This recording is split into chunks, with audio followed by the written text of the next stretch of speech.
computarían las 10 primeras. ¿De acuerdo? Bueno, y la segunda parte eran dos opciones, dos textos. En este caso pusieron a Platón y a José Ortega y Gasset, que será la segunda parte. El examen, como bien sabéis, 2 puntos tipo test y 8 puntos una de las dos opciones de texto, en este caso de Platón o de Ortega y Gasset. Vamos a responderlas primero las preguntas de tipo test. La primera dice, ¿cuál es la esencia de la sustancia según Aristóteles? Bueno, pues bien sabéis que la esencia de la sustancia para Aristóteles no es más que la forma, no la materia, sino la forma, lo que le hace ser un ser individual. Por tanto, señalamos la forma. Si hubieran preguntado Platón, sería justamente las ideas, pero en este caso nos han dicho que es Aristóteles y por tanto es la forma. Vamos otra con Aristóteles. Según Aristóteles, el cambio se produce con el paso desde la potencia al acto. Es la definición de cambio. El cambio lo entiende Aristóteles como el paso de la potencia al acto, por tanto, la respuesta correcta es el acto. Aunque, dice Aristóteles, aunque el ser se dice de muchas maneras, Aristóteles emplea el término ser fundamentalmente como sustancia. De hecho, toda su filosofía se explica, todas las entidades particulares, que son las reales, se explica bajo el concepto de sustancia. Y acordaos que era la diferencia entre sustancia primera, sustancia segunda, etc. Nos han puesto otra pregunta, la cuarta concretamente, de Agustín de Hipona, en plena patrística Edad Media, donde hay un latinismo. La fórmula latina credo ut intelligam quiere decir creer para entender, creer o entender y creer sin entender. Bueno, pues bien sabéis que credo ut intelligam significa creer para entender. La respuesta correcta sería la A. Vamos con la quinta. ¿Qué filósofo griego influyó notablemente en Tomás de Aquino? Bueno, pues bien sabéis que en San Agustín de Hipona influyó la línea platónica y Tomás de Aquino, que es del siglo XIII, en plena escolástica, influye a Aristóteles. Por tanto, la respuesta correcta es la A. Vamos con la sexta, que ahora ya vienen un grupito de matices en el enunciado que han querido confundir de alguna manera, pero si habéis estado atentos, vais a captar que hay una errata, hay un error en el propio enunciado de la pregunta. ¿Qué significa la expresión kantiana cogito ergo sum? Bueno, pues esa expresión latina, esa locución latina, pienso luego existo, pienso para ser, ninguna de las anteriores. Tiene que ser ninguna de las anteriores porque no es de Kant, sino de René Descartes. Por tanto, ninguna de las anteriores es la correcta. ¿En qué siglo escribió su método del discurso Descartes? Bueno, bien sabemos que Descartes escribió el discurso del método en el año 1637. Sin embargo, no escribió el método del discurso, por tanto el enunciado es incorrecto y ninguna de las anteriores está bien, porque es discurso del método, no el método del discurso. Vayamos con la octava pregunta. La tesis fundamental del empirismo cartesiano afirma que el conocimiento procede de la experiencia, que sólo a través del yo puede deducirse la verdad, ninguna de las anteriores. Bueno, René Descartes, de ahí viene Cartesius, cartesiano, no es empirista, sino es racionalista. Por tanto, la respuesta correcta es la C, ninguna de las anteriores. Según Hume, la idea de causa no procede de ninguna impresión y no es más que un mecanismo de la mente del sujeto. Procede de una impresión que sucede a otra impresión o ninguna de las anteriores. Bien sabéis la crítica que David Hume hace al principio de causalidad, que no corresponde con ninguna impresión y que no es más que producto de las leyes de asociación que tiene nuestra mente. Por tanto, la respuesta correcta es el número A. La décima. ¿En qué consiste el giro copernicano empirista? En la importancia del sujeto para el conocimiento, en la importancia de la ciencia para el conocimiento o ninguna de las anteriores. Nuevamente hay una errata en la formulación de esta décima pregunta porque el giro copernicano es de Immanuel Kant, pero Immanuel Kant no era empirista, sino que era idealista trascendental. Por tanto, la respuesta correcta es ninguna de las anteriores. Undécima. La filosofía de Marx surge como desarrollo de Hegel, socialismo utópico y anarquismo. Bueno, pues esta undécima yo valoro que es algo confusa. ¿Por qué? Porque el socialismo utópico lo critica Karl Marx porque no era científico, porque no se basaba justamente en el estudio de las condiciones materiales concretas de su época.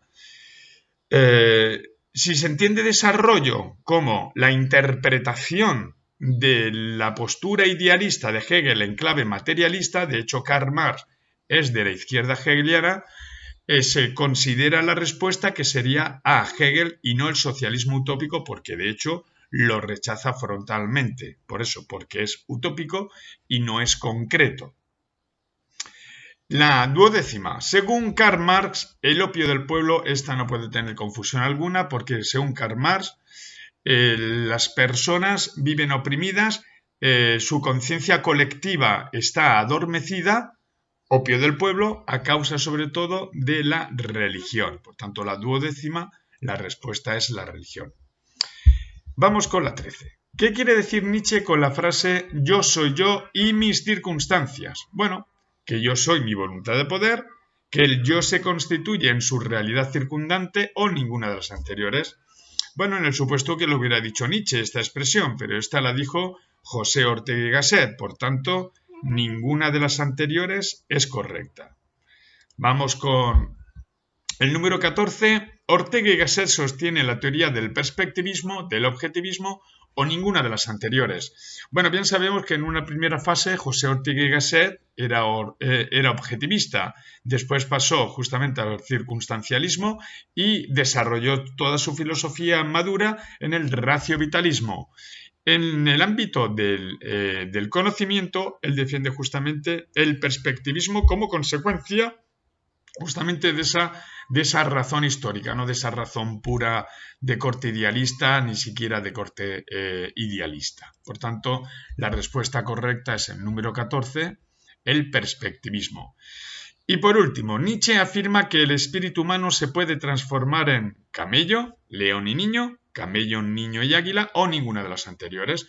Bueno, esta habla de la propuesta filosófica, la filosofía del sí constructiva o vitalista de Nietzsche, la metamorfosis del espíritu, que justamente sufre una triple transformación el espíritu humano.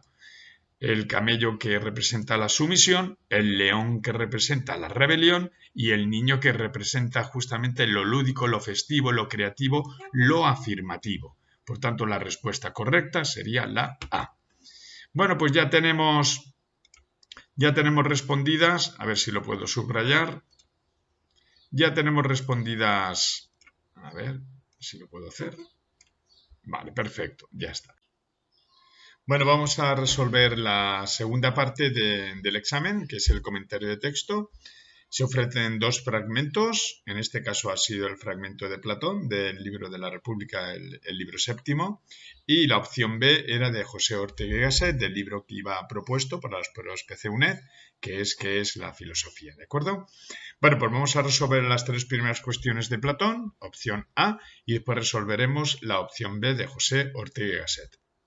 Vamos a leer el texto. Es necesario entonces que examines estas cosas, y que aquellos que sobresalgan entre los que son constantes en los estudios, en la guerra y en las demás cosas prescritas, una vez que hayan pasado los 30 años, a estos, a su vez, los seleccionaremos entre los antes escogidos, instituyéndoles honores y mayores, y examinando, al probarlos mediante el poder dialéctico, quién es capaz de prescindir de los ojos y de los demás sentidos y marchar acompañado de la verdad hacia lo que es en sí. Bueno, de Platón, de la República, libro séptimo.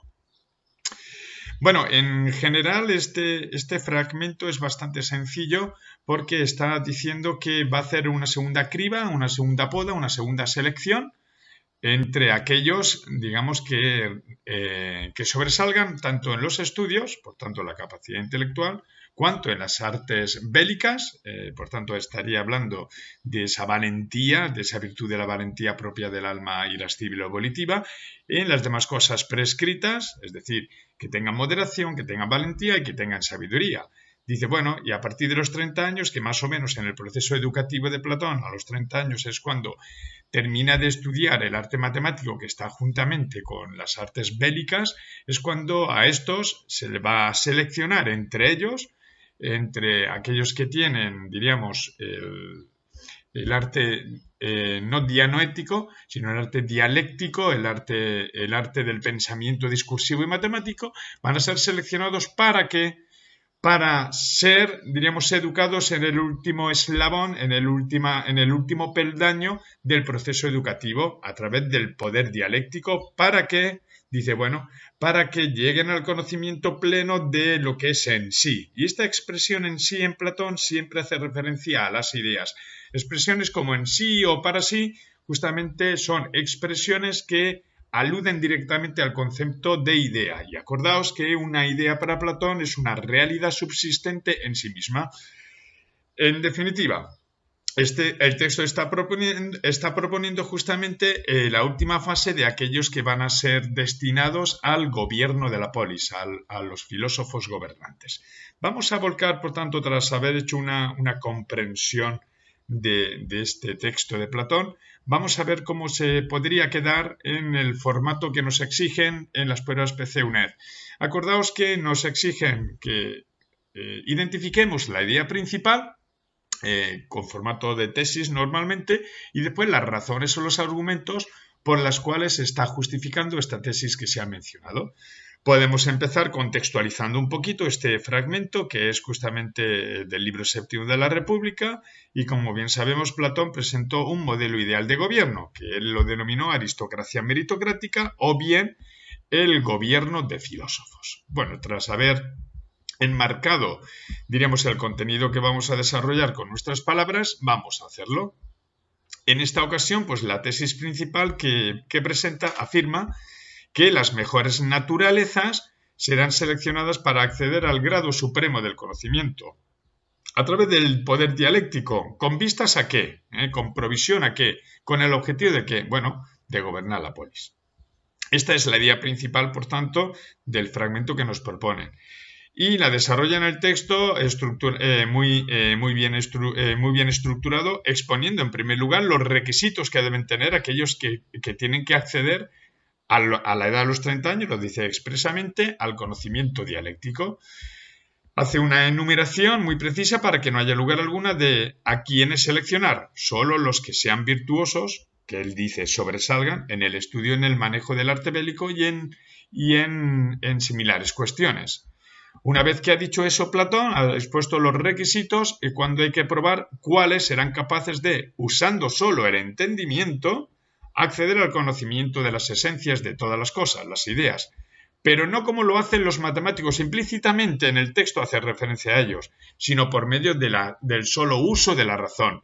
De este modo, pues concluye el autor en el texto que se irán elevando progresivamente hacia el verdadero ser de las cosas, que lo nombra con la expresión lo que es en sí, es decir, las ideas.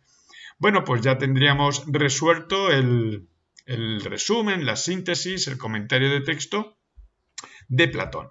Vamos ahora a la segunda cuestión que vale 3 puntos y te dice que relacione las ideas del texto con otras ideas de la filosofía de ese autor. Bueno, en este caso he elegido la temática del filósofo gobernante relacionándolo con el concepto de educación, porque justamente la temática que hace o la propuesta que hace es los requisitos para poder llegar a ser justamente cabeza de la polis, que es la propuesta política que propone Platón. Está muy marcado el texto por esta temática del filósofo gobernante, es decir, qué requisitos han de tener aquellos que por naturaleza están destinados al gobierno de la polis. Y necesariamente hemos de afirmar que todos ellos, desde muy pequeños, han de ser educados progresiva, paulatinamente, en el conocimiento verdadero de la realidad. De hecho, toda la filosofía de Platón está enfocada para justificar filosóficamente el modelo ideal de gobierno. Sin embargo, en esta redacción nos vamos a centrar en la temática textual para profundizar y ahondar mucho más en los grandes postulados que propone Platón para justificar por qué los filósofos, y no otros, son los candidatos idóneos, ya que hace una mención casi explícita de los que han de ser seleccionados entre ya los previamente seleccionados. En primer lugar, hemos de afirmar que la defensa de un estado de gobierno dirigido por filósofos supone expresar una concepción tecnócrata del poder. Acordaos que el concepto tecnócrata significa que gobernará la polis solamente los técnicos, los especializados ¿en qué arte? En el arte político, en el arte de haber conocido previamente lo que es la justicia y lo que es el bien común. Si nos paramos a pensar un poco en los argumentos que el propio autor expone en el libro séptimo de la República, que es objetivo de este examen, para conseguir la cohesión o justicia social es necesario que quien esté al frente tenga los conocimientos, destrezas y habilidades adecuados para desempeñar dicho cargo. Si no fuera de esta forma, la polis inexorablemente sería conducida a la ruina y al descrédito, tal y como ocurría en su época. De hecho, toda la propuesta política es una crítica a la democracia. Esta insinuación que realiza del estado de malestar social de Atenas es una crítica explícita a la democracia. Sistema de gobierno que, como bien sabéis todos, tiene como base la voluntad de la mayoría en el cuidado, sostén y mantenimiento de lo público. Ahí está, a los ojos del autor, el problema de este sistema de gobierno. No es necesario haber sido educado en la justicia social para discernir en todo momento lo que es mejor para la ciudad, con tal de que obtengan una mayoría suficiente pues para ponerse al frente de la polis. Sin embargo, el mismo Platón considera que esto desembocaría, tal y como he mencionado ya antes, en la ruina de la ciudad y generaría más injusticias sociales. ¿Qué solución propone Platón? Pues seleccionar para el gobierno solo a las mejores naturalezas, a través de una selección natural. Se hará en base al tipo de alma que predomina en su vida. Bueno, en este sentido hay que poner algo de antropología. En este caso, en los que predomine ya desde pequeño la sabiduría y la prudencia frente a los deseos y los apetitos, dice Platón. Estos serán separados del resto para un largo y costoso camino de ascenso progresivo hacia las esencias de toda la realidad, es decir, hacia el conocimiento de las ideas. Claro está que Platón tiene en su mente las ideas que los pitagóricos le transmitieron cuando los conoció en Siracusa, es decir, el concepto no solo dual del ser humano, sino la idea de reminiscencia. Esta teoría afirma que el alma del ser humano se unió a un cuerpo de forma accidental y como resultado de esa unión, que era una prisión, el conocimiento que poseía quedó como oscurecido o como olvidado. Es por esto que Platón se esfuerza en su itinerario en idear todo un sistema educativo basado en ir progresando desde lo concreto, particular, dinámico y material hasta lo abstracto, inmaterial, eterno y único. De esta manera, el alma irá despejando de su camino todo obstáculo puesto por el cuerpo en su camino y volverá a ver con claridad pues, las esencias de todas las cosas. Será el momento, tal y como dice en el texto, a la edad de 30 años, tras haberse acostumbrado a la claridad de la verdad, cómo accederá al conocimiento supremo de esta por medio de la noesis con el poder dialéctico, tal y como afirma en el texto. Es por estas razones por las que esas mejores naturalezas que ya se han mencionado anteriormente, seleccionados desde niños y acostumbradas a ver con claridad la verdad y el ser de la realidad, las que estarán destinadas a gobernar la polis para que ésta salga de las sombras y penumbras de luz y se vuelva entera hacia la luz del día para conseguir la cohesión y la justicia social. Bueno, pues es una forma de responder desde la temática que propone el texto, ya que incide el propio texto justamente en el último itinerario para terminar de formar a aquellos que van a ser candidatos para regir la polis o ponerse al frente como cabeza de la polis, como reyes o monarcas. Y la última, en este caso, bueno, se puede relacionar Platón, pues se puede relacionar con Nietzsche perfectamente, en cuanto que Nietzsche sí que hace una crítica atroz a toda la metafísica. De hecho, incluso dice que dice Nietzsche que el cristianismo es platonismo para el pueblo, por tanto, toda la carga crítica que realiza Nietzsche en todas sus obras es para la obra de Platón, la filosofía de Platón, pero en este caso, por proximidad cronológica, pues propongo hacer una comparación de Platón y Aristóteles. Lo que he hecho es justamente todos los grandes núcleos temáticos ponerlos en contraste, compararlos, lo que se puede llamar puntos de choque, para que pueda ver el corrector tanto coincidencias como diferencias. Bueno, pues ya digo, es una forma de hacerlo, no tiene por qué relacionarse siempre Platón con Aristóteles, pero por haber estado Aristóteles 20 años en la Academia de Platón y porque históricamente están muy próximos, lógicamente, pues es muy fácil compararlos a los dos. ¿De acuerdo? Bueno, pues vamos a solucionarlo. Dice el enunciado: relaciona y compare el pensamiento del autor del texto con otro filósofo. En este caso ya he dicho que lo voy a relacionar con Aristóteles. Platón y Aristóteles, maestro y discípulo, poseen ciertas semejanzas entre ellos, especialmente porque este último fue discípulo de Platón y estuvo en la academia durante 20 años. Vamos a analizar las diferencias que entre ellos se observan, así como aquellos otros puntos en los que se asemejan o se parecen. Tal y como he mencionado, Platón fundó la escuela del pensamiento denominada la Academia, dándole gran importancia a las matemáticas. Tal es así que en el pórtico de entrada ponía que nadie podía acceder a ella si no sabía geometría. Por su parte, Aristóteles funda otra escuela de pensamiento que la denomina el Liceo, poniendo de relieve o dándole mayor importancia en ella no a las matemáticas, como hizo su maestro, sino a la biología. En base a dichas escuelas se puede suponer que las dos corrientes filosóficas de pensamiento son opuestas, o por lo menos de planteamientos divergentes. Podemos denominar la corriente filosófica de Platón como idealista, ya que considera que el verdadero ser de la realidad, las ideas, no se encuentran en este mundo material físico cambiante, mudable y perecedero, sino en otra dimensión, en la dimensión de lo suprasensible o el mundo inteligible, siendo ella la causa del ser y del existir de todo. Entiende en este sentido por idea Platón aquella realidad subsistente en sí misma con tres características: una eterna, inmutable y separada de lo que nace y de lo que perece, dice Platón. Por su parte, Aristóteles le hace una crítica atroz a su maestro, afirmando que si algo queremos saber del ser de las cosas, de las esencias de las cosas, pues tendremos que buscar en las propias cosas y no duplicar mundos, separándolas de ellas.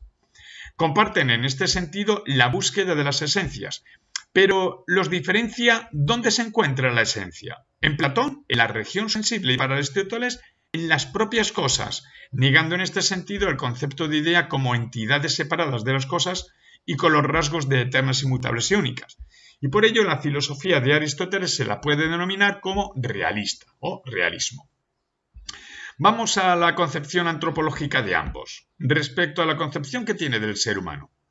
Platón afirma que es un compuesto de dos partes diferentes y unidas provisional y accidentalmente, alma y cuerpo, enfatizando la función cognoscitiva del alma frente a la vital. Es más, afirma que dicha composición es tripartita: dos innobles inmortales, que pertenecen al cuerpo, la apetitiva e irascible, y una noble e inmortal, la racional. El ser humano para Platón es principalmente alma, siendo el cuerpo un impedimento o estorbo para el alma. No compartirá este concepto dual del ser humano su discípulo Díscolo, Aristóteles. Para él es una unidad conjunta, inseparable, sustancialmente unidas cuerpo y alma, que explicará desde su teoría denominada hilemorfismo. Es más, cuando desaparece el cuerpo, desaparece el alma. Es decir, el individuo deja de ser individuo. Por ello, la concepción del alma tampoco será eterna, sino mortal como el cuerpo. Y toda la teoría de la transmigración del alma o metempsicosis de su maestro también Aristóteles la negará. Y por último, debemos hacer también referencia a los últimos puntos de choque entre ambos autores en el ámbito político. Sin desarrollar mucho este ámbito, sí decir la concepción normativa que tenía Platón, frente a la descriptiva de su discípulo Aristóteles. Platón propone un modelo ideal de gobierno, la aristocracia meritocrática, siendo esta la última forma que tiene la polis de llegar al bien común. Sin embargo, para Aristóteles no hay un modelo ideal, sino que lo que hace es una descripción de las diferentes formas de gobierno de su tiempo y propone como criterio de buen gobierno el bien común. Es decir, si el interés es la estabilidad y la paz social, la forma es lo menos importante, sea monarquía, sea aristocracia o sea democracia. De tal manera que hemos observado en esta redacción cómo son dos concepciones distintas, viendo ambos o compartiendo ambos espacios comunes de vida y pensamiento, quizá los dos más grandes pensadores que ha dado la historia de la filosofía.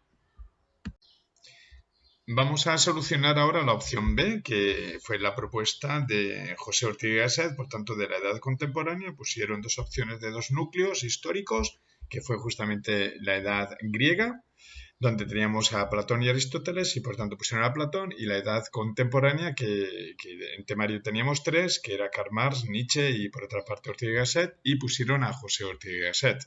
El libro de estudio es justamente que es filosofía, que es la lección cuarta y el apéndice. Bueno, pues un fragmentito que han puesto que era bastante sencillo. Vamos a leerlo y después vamos a resolver las tres cuestiones de esta segunda opción del examen PC UNED. El vivir se hace siempre desde o sobre ciertos supuestos, que son como el suelo en que para vivir nos apoyamos o de que partimos. Y esto en todos los órdenes, en ciencia como en moral y política como en arte. Toda idea es pensada y todo cuadro es pintado desde ciertas suposiciones o convenciones tan básicas, tan de clavo pasado para el que pensó la idea o pintó el cuadro, que ni siquiera repara en ellas y por lo mismo no las introduce en su idea ni en su cuadro. No las hallamos allí puestas, sino precisamente supuestas y como dejadas a la espalda. Por eso a veces no entendemos una idea o un cuadro. Nos falta la palabra del enigma, la clave de la secreta convención. Y como repito, cada época, voy a precisar más, cada generación parte de supuestos más o menos distintos. Quiere decirse que el sistema de las verdades y el de los valores estéticos, morales, políticos, religiosos, tiene inexorablemente una dimensión histórica. Son relativos a una cierta cronología vital humana. Valen para ciertos hombres nada más. La verdad es histórica. ¿Cómo, no obstante, puede y tiene que pretender la verdad ser sobrehistórica, sin relatividades? Absoluta es la gran cuestión. Muchos de ustedes saben ya que para mí el resolver dentro de lo posible esa cuestión constituye el tema de nuestro tiempo. José Ortega y Gasset, en el libro ¿Qué es filosofía? Bueno, aquí, por tanto, vemos claro el concepto fundamental que es el concepto de vivir. Se vive siempre bajo unos supuestos, dice que precisa mucho más, se vive tomando en consideración unas ideas que han sido generadas por medio de generaciones anteriores o han sido puestas, han sido heredadas por generaciones anteriores, lo que él llama supuestos, sean bien por medio de valores estéticos, morales y políticos. La vida, por tanto, es vida vivida en el quehacer histórico. La verdad, en ese sentido, lo que decimos es una verdad histórica y, por tanto, es bastante dinámica. No es estática la verdad, ni es monolítica, sino justamente es fluctuante, es dinámica, es cambiante. De hecho, esta es la cuestión que tiene que tratar la filosofía, el concepto de la verdad, que bien sabemos que para Ortega y Gasset el concepto de la verdad es una respuesta desde el perspectivismo, es que pretende la verdad ser sobrehistórica, ¿de acuerdo? Siendo justamente la cuestión que tiene que resolver el tiempo que le tocó vivir a José Ortega y Gasset. Tras haber hecho este análisis general del texto, vamos a volcarlo en el formato de la primera cuestión que dice: resuma la idea o ideas principales del texto. Bueno, pues nos podemos aproximar, igual como lo hemos hecho en el texto de Platón, contextualizando un poco antes de decir al examinador la idea principal, que sería la tesis, normalmente es una tesis, que defiende José Ortega y Gasset y cómo queda enhebrada, cómo queda justificada por medio de diferentes argumentos que aquí están muy claro, que hace argumentos de comparación y de ejemplificación con enumeración. Este texto que se propone en la segunda opción es del filósofo madrileño José Ortega y Gasset, concretamente de su obra ¿Qué es la filosofía? Como bien sabemos, este pensador es de la edad contemporánea y representante de la corriente filosófica denominada raciovitalismo. Todo junto, ¿eh? El texto defiende que la vida nos viene dada bajo ciertos supuestos, y es desde estos, lo que él llama sistema de vigencias, sobre los que construimos nuestra existencia. Para defender la idea principal o tesis, Ortega empieza a ejemplificar especificando en qué orden se dan y a qué esferas de la vida afecta esos supuestos. Podemos observar que él mismo afirma que afectan a todos los órdenes de la vida, ya sea moral, política, estética o artística, da lo mismo. Por este motivo, la vida no nos es dada de forma abstracta o estática, sino enclavada, enmarcada en el marco de unas ideas que suponemos como base de nuestras creencias. Por ello, Ortega realiza una comparación entre la idea que es pensada como un cuadro que es pintado. Ambos se hacen desde ciertos supuestos y cada generación tiene diferentes formando valores y sistemas de creencias. Desde aquí Ortega deduce que no puede haber una sola verdad, un solo enfoque válido, porque todas las ideas y creencias parten de la base del momento histórico en el que se vive. La verdad, por tanto, no es absoluta como creían los idealistas, sino histórica. El texto concluye con la gran pregunta que aborda en un libro y que hace mención explícita aquí. Si la verdad es histórica e inmersa en las circunstancias de las que emanan un sistema de valores y creencias, habrá que valorar la realidad desde esta perspectiva, los criterios de moral, belleza y verdad, y nunca ésta podrá valorarse como estática, sino como lo que es, dinámica y cambiante. Esta es la cuestión que constituye el tema de nuestro tiempo. Así acaba el texto de Ortega y Gasset y hemos hecho pues una compilación de ideas ordenadas exponiendo o diciéndole al corrector el tipo de argumentos que enhebra, que hila para poder justificar la idea principal, diríamos que enmarca todo el fragmento que se ha propuesto en este examen. Vamos con la segunda cuestión que expone o se pone de esta manera. Relacione las ideas del texto con otras ideas de la filosofía de su autor. 3 puntos. Bueno, estamos hablando justamente de esta vida, esta realidad, esta verdad histórica y desde aquí pues yo por lo menos lo he enfocado con el concepto de pues necesariamente de esta verdad histórica, de esta raciovitalismo histórico y desde la concepción que tiene Ortega y Gasset del ser humano. Podría ser otro, no hay ningún problema. Desde el perspectivismo también se podría desarrollar, diríamos, estas ideas del filósofo José Ortega y Gasset. Para Ortega, la realidad radical para el hombre, que es la vida, no es simplemente la vida vegetativa ni la sensitiva. La vida para el hombre va más allá de esos conceptos biológicos y enlaza con la historia. Precisamente porque el hombre tiene historia es por lo que no se le puede aplicar el mero concepto biológico de vida. Y su realidad radical está también en lo que los hombres que lo han precedido le han transmitido, tal y como hemos leído en el texto. Hago referencias al texto justamente porque quiero enmarcarlo, quiero ampliar justamente la temática que ha tratado el texto. Pero se podría elaborar esta cuestión sin recurrir a la temática que pone el texto, con tal de que se desarrolle adecuadamente un núcleo temático del autor que se ha propuesto. Ahora bien, a cada generación sus predecesores le han transmitido una considerable hacienda compuesta de infinidad de ideas y de creencias, de modo que el hombre de cada época no parte de cero, sino que se encuentra con un haber legado por sus antecesores. Esta convicción es la que va a permitir a Ortega definir al hombre como heredero, porque somos herederos de creencias que se han ido acumulando durante milenios.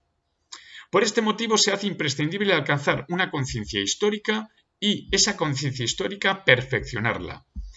Esta idea de que el hombre es heredero conlleva también otras ideas sobre el hombre que Ortega va a desarrollar. En primer lugar, que el ser humano, que la persona, que el hombre consiste en su mutabilidad, es decir, en su cambio, que es cambio, que esa mutabilidad se puede estudiar en la historia. Y en tercer lugar, que por ser un animal mutable e histórico puede aumentar o dilapidar el caudal cultural heredado de sus antepasados, puede asumirlo o puede cambiarlo. La sistematización de estas 3 ideas pues será la que dé razón de la naturaleza histórica del ser humano. En razón de que el hombre es cambio, mutabilidad, en razón de que su constancia consiste en cambiar, es por lo que la comprensión de qué es el hombre nos puede venir por una definición previa del tipo aristotélica, de animal racional, o de la cartesiana como un compuesto de mente y de cuerpo. Aunque en estas definiciones haya algo de verdad, la auténtica idea del hombre debemos hacérnosla en la observación de su devenir histórico, como el ser que hereda algo y que cambia siempre. Y precisamente por ser un animal heredero, mutable e histórico, es por lo que está en las manos del hombre en cada época dilapidar o incrementar la herencia que ha recibido. La sistematización de las 3 ideas sobre el hombre a las que se ha hecho referencia es lo que va a permitir a Ortega ensayar una nueva definición de este, que ya no haga referencia a una naturaleza inmutable, de cualquier tipo que ésta sea, sino a la historicidad del hombre originada en su específica plasticidad. Desde el hecho de afirmar que el hombre no tiene una naturaleza prefijada de antemano, sino que cada época él está constituido por lo que ha heredado de la historia y por lo que él hace de sí mismo, es por lo que el autor puede hablar del hombre como mera potencia, un concepto aristotélico.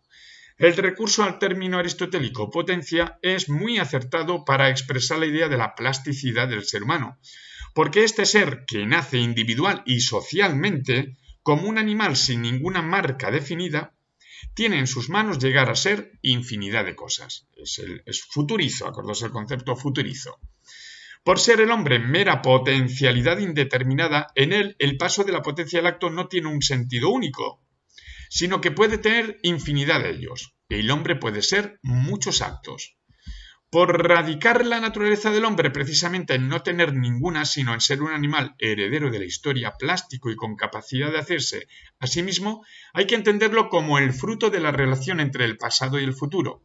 De modo que para Ortega el recuerdo del pasado no es un don que haya sido otorgado al hombre, sino una potencialidad que el hombre ha desarrollado para enfrentarse a sus necesidades del futuro, que no le vienen resueltas como al animal. De ahí que al hombre se le entienda como un ser histórico, proyectivo y futurizo. Bueno, pues desde esta concepción de la vida, la razón vital histórica, en donde se enmarca el ser humano haciendo un proyecto que ha heredado una historia y que esa historia no es estática, sino es dinámica, he desarrollado el concepto del ser humano que tiene Ortega y Gasset.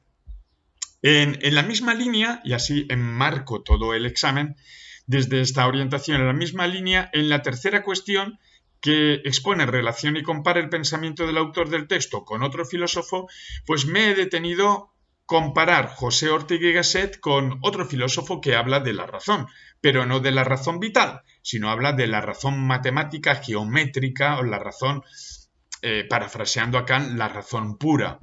Propiamente no sería pura, pero parafraseando un poco a Kant para darnos cuenta que queda esta razón de carácter solitaria, de carácter matemático, de carácter frío y distante. Hablo de René Descartes. Comparo, por tanto, aquí el concepto de razón que maneja Ortega con el concepto de razón que maneja René Descartes del 17. Vamos a relacionar, puede ser otro, el concepto de vida, el raciovitalismo, el irracionalismo quizá de Nietzsche podría compararse con Ortega y Gasset, ¿de acuerdo? No habría ningún problema. Vamos a relacionar esta tercera cuestión, el concepto que Ortega tiene de razón, razón vital, razón histórica, con el concepto que Descartes tiene de razón, razón pura matemática. Descartes, que como bien sabemos es el máximo representante del racionalismo moderno, defiende una razón que podremos definir como pura, en tanto que externa a la realidad y a todo acontecimiento histórico, apartado, alejado, diferente. Para él, la única existencia cierta es aquella percibida con certeza por medio de la razón. Por tanto, lo real será lo que la razón diga que es real, coincidiendo en este sentido con lo matematizable. Lo real será lo universal, inmutable y necesario, algo ajeno a la historia y por supuesto al cambio y al devenir. Nada material y sensible que tenga vinculación con la vida, con lo biológico. Frente a esta concepción de razón aislada, solitaria, fría, calculadora, Ortega propone una razón vital e histórica, incluso narrativa. El yo en Ortega no está aislado y la forma de ser de la razón se configura en relación con las circunstancias en las que el sujeto vive. Podríamos decir que es una razón encarnada, una razón vital. De este modo, Ortega critica el racionalismo en tanto que afirma que el hombre vive en un mundo de cualidades, de volúmenes, de figuras, de tamaños, lo que denominan los físicos cualidades primarias. Estas, y sólo estas, son las que objetivamente son reales en la concepción de un mundo cuantificado y matemático. Este racionalismo, aislado de toda problemática vital, para hallar la verdad, deja de un lado la vida concreta, la del devenir, el cambio, la historia en definitiva. Para buscar la verdad, renuncia a la vida, a la historia. Ortega condena a todas veces esta actitud, aunque eso no significa que se oriente hacia el vitalismo irracionalista de carácter biológico como el que se aproxima el autor Nietzsche. Por otra parte, no supone despreciar el valor de la razón, sino el valor de una razón matemática ahistórica. La razón que propone es desde lo vital, desde lo cambiante, desde lo histórico. De ahí que su filosofía se denomine razón vital o raciovitalismo. Para Ortega la realidad no es ni objetiva ni relativa, sino perspectivista, es decir, que no existe solo una verdad, sino tantas como sujetos, y esta perspectiva de cada una es insustituible en la constitución de una realidad que en sí es compleja. De ahí que frente a la concepción cartesiana del conocimiento objetivo y cierto, Ortega diga que el conocimiento es siempre conocimiento desde una vida, desde unas condiciones corporales, socioculturales e históricas concretas, es decir, desde un punto de vista, el perspectivismo. La circunstancia de cada sujeto determina la parte de realidad a la que tiene acceso. Por tanto, ningún sujeto ni ninguna época histórica podrán alcanzar el conocimiento absoluto y definitivo. Crítica directa en este sentido al racionalismo, lo que implica que la parte de verdad alcanzada sea precisamente eso, una parte de verdad. En este sentido, hace también la crítica al relativismo. Precisamente por eso, la verdad no será consecuencia de un alma racional o sustancia pensante, como lo dijo René Descartes, sino de una razón encarnada en la vida, de una razón vital, en definitiva, del raciovitalismo.